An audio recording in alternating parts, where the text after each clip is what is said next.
Keçdik yeni izahımıza. Bizim yeni izahımız tektonik zonalardır. Biz bilirik ki Azərbaycan ərazisi tektonik bir zonadır. Yəni ki, Azərbaycan ərazisi geosiknaz zonadır. Tavaların toqquşma zonasında yerləşir. Hansı ki, materik tipli kolizey adlandırdığımız materik tipli tavaların toqquşduğu zonada yerləşir ki, bu da öz belə deyək ki, əsasında Azərbaycanda 5 iri tektonik zona yaradır. Tektonik zona deyərkən burada dağ və düzənlikləri bir-birindən ayıran qırılmalar var ki, o qırılmalar o sərhədlərə əsasən müəyyən olunur. İlk öncə başlayırıq ön Qafqaz çökməsi və əyilməsi də deyə bilərik. Bunun fərqi yoxdur. Yəni həm çökmə, həm də əyilmə deyirik. Yaşıl rəngdə verilənlər əyilmələrdir. Qəhvəyi rəngdə yazılanlar isə gördüyümüz kimi qalxmalardır. Deməli, ön Qafqaz çökməsi, yəni əyilməsi zonasına harda göstərir? Mən burada bunu sizə göstərəcəyəm. Baxın, görürsünüz, Böyük Qafqaz dağlarının hansı ki, lap şimal hissəsi olan Samur Dəvəçi ovalığı, Şollar düzü olan yer. Bax, gördüyümüz bu hissə. Deməli, bu hissə ön Qafqaz çökməsidir. Bura aiddir Şollar düzənliyi, Samur Dəvəçi ovalığı və bir də Qusar Maili düzənliyinin az bir hissəsi aiddir. Mütləq bunu da qeyd edirik. İkinci isə bizə narıncı rənglənmiş şəkildə verilən Böyük Qafqaz tektonik qalxmasıdır. Böyük Qafqaz tektonik qalxmasını da burada göstərirəm sizə sərhəddini. Baxın, görürsünüz, bu sərhəd bizə çox gözəl şəkildə verilibdir. Görün hansı əraziləri əhatə eləyir. Və burada yerləşən hansı relyef vahidləri var. İlk öncə Abşeron Qobustan zonasının adını çəkəcəyəm. Sonra Baş Qafqaz silsiləsi var orada.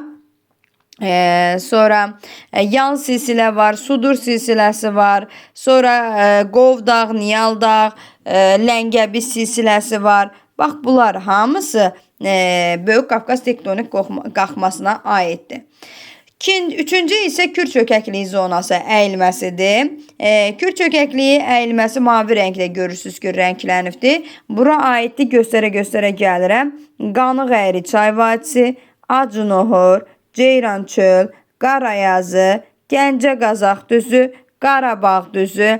Sonra keçdik bu hissədən Gəyən düzü, İncə düzü, Hərəmi düzü. Baxın, Gəyən, İncə, Hərəmi bu ardıcılığa fikir veririk. Mil düzü, Muğan düzü, Səlyan düzü, Lənkəran ovalığı. Keçdik buradan Cənub-Şərqi Şirvan düzü və Respublikamızın ən böyük düzənliklərindən olan Şirvan düzünün adını çəkirik. Bu, Kür çökəkliyi zonasına aid olan relyef vahidləridir. Dördüncü Kiçik Qafqaz tektonik qalxması sarı rənglə verilibdir. Gördüyünüz kimi sarı rəng həm Kiçik Qafqaz vilayətində, həm Naxçıvan, həm də Talış ərazisində var. Yəni Lənkəran vilayətində var. Və görək Kiçik Qafqaz tektonik qalxmasına hansı relyef vahidlərə aiddir. Başlayırıq bu hissədən sarı rənglə. Murğuz silsiləsi, Şahdağ silsiləsi, Murovdağ silsiləsi, Göyçə silsiləsi, Qarabağ vulkanik yaylası və Qarabağ silsiləsi buradadır. Sonra keçdik Naxçıvan ərazisindən Dərəliyəz və Zəngəzur silsiləsini götürürük. Bundan əlavə burada Yayçı, Ordubad, Gülüstan düzənliklərini də götürürük. Bir də deyirəm, Kiçik Qafqaz tektonik qalxmasına Naxçıvan ərazisindən Dərəliyəz düzənliyi, daha doğrusu Dərəliyəz silsiləsi, Zəngəzur silsiləsi və eyni zamanda Gülüstan, Yayçı, Ordubad silsilələri aiddir. Ordubad düzənlikləri aiddir, üzrlü sayın. Sonra keçdik Lənkəran vilayətinə. Lənkəran ərazisindən isə Brovar silsiləsi, Talış silsiləsi və Peştəsər silsiləsi bu əraziyə aiddir. Yəni, Kiçik Qafqaz tektonik qalxmasına aiddir.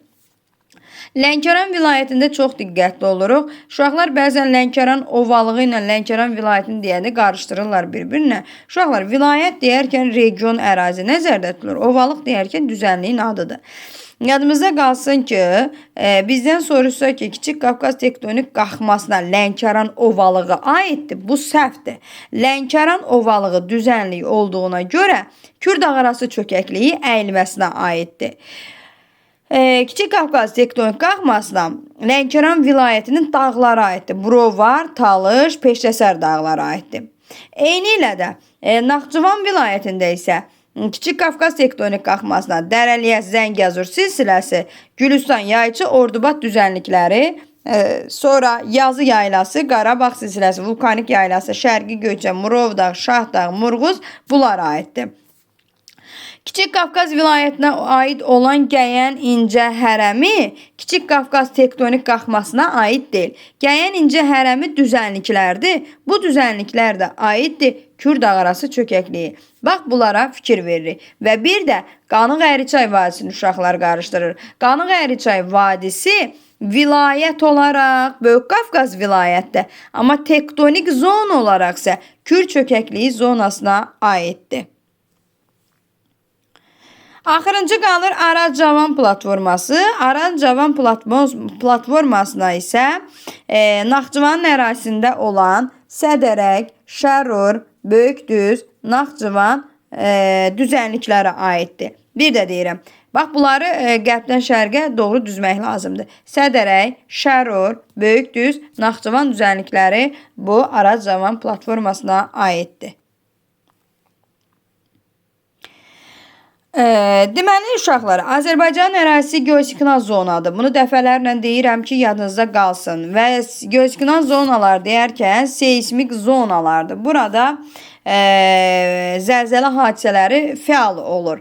Və Azərbaycanın da bütün ərazisində zəlzələlər baş verir. Amma ərazilər üzrə zəlzələnin gücü fərqlidir.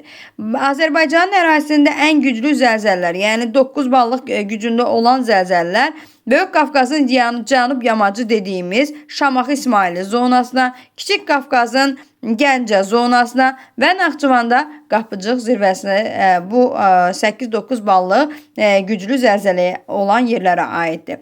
Bundan əlavə 6-7 bal gücündə zəlzələ olan ərazilərimiz də var. Məsəl üçün Abşeron, Qobustan, Lənkərandır, Talış dağlarıdır, Ağdaşdır, Abşerondur, Zakadaladır. Bu ərazilərdə 6-7 bal gücündə zəlzələlər olur.